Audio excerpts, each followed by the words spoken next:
Good morning. Today we're going to talk about sequences, and this is pre-algebra. These are the basics. We're first going to introduce it, and even in calculus and calculus 1, 2, we talk about sequences in a more advanced level. But this is just a basic introduction of sequences for pre-algebra students. So what's a sequence? A sequence is pretty much a list of ordered numbers. As you can see here, we have 6, 7, 8, 9, dot, dot, dot, which means the next number is going to be 10, then 11, and so on and so forth. So now the question is this: how do you create a pattern, and how do you find a pattern for this sequence? So we can describe it in terms of using symbols and words. So now, before I get into it, what's an arithmetic sequence? So if you look at the difference between the two consecutive integers here, 6, 7, it's the same as 1, okay? Between 8 and 9 is 1. The difference is always 1. So because this is 1 and the difference is the same between the terms, so we say that this is called an arithmetic sequence, and this difference is called the common difference. The common, because common is because it's the same. So common difference, okay? So those are the same. So because you go from 6 to 7, the difference between 6 and 7 is 1, and the difference between 7 and 8 is 1. Difference between 8 and 9 is 1, so on and so forth. So now, how do I establish a pattern for this sequence? That's what we're going to learn how to do. It's not too complicated. I try to make things easy for my students. So we make a table. So the best way to do this is to create a little table here. So we have the term number. We're going to call that n. So term number, we're going to call that n, and the term, we're going to call t.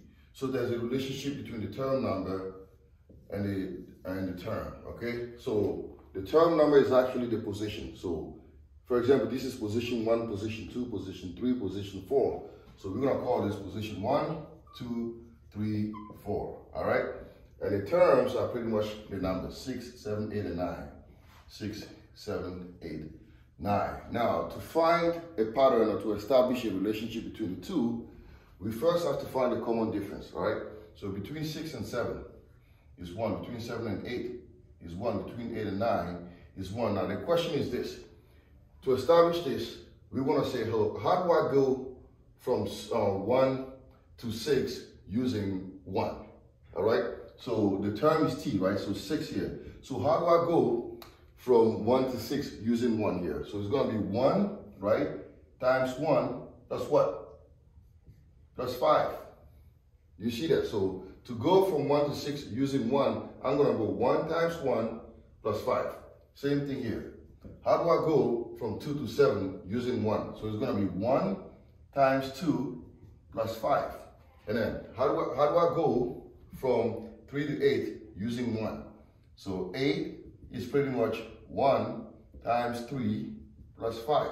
And then how do I go from 4 to 9 using 1? 9 is equal to 1 times 4 plus 5. So what do you notice? 5, 5, 5 is being added all the time.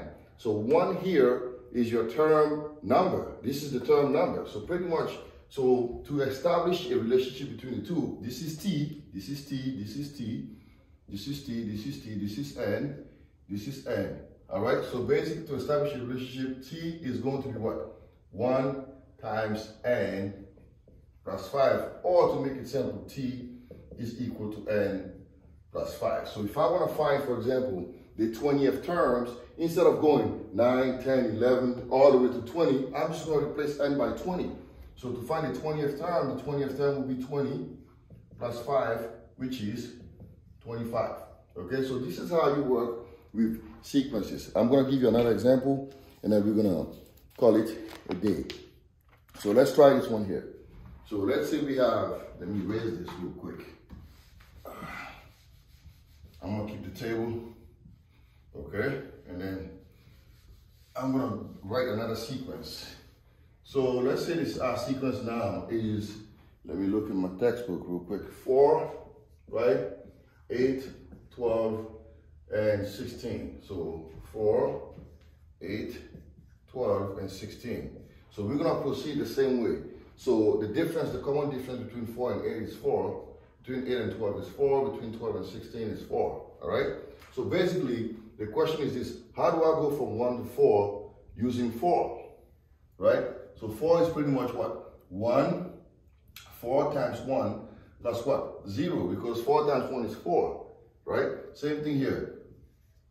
How do I go from 2 to 8 using 4? It's going to be 4 times what? 4 times 2 plus 0. Same thing. How do I go from 3 to 12 using 4? It's going to be 4 times 3 plus 0. And the same thing here. 16 is going to be 4 times 4 plus 0. So therefore, this is t, this is n, this is t, this is n. So our relationship is t equals to 4 times n. That's it. Okay, so this is how you establish this arithmetic sequence. If you use this method, you will never have a problem figuring this thing out. All right, so I hope this helps you guys out. Thank you.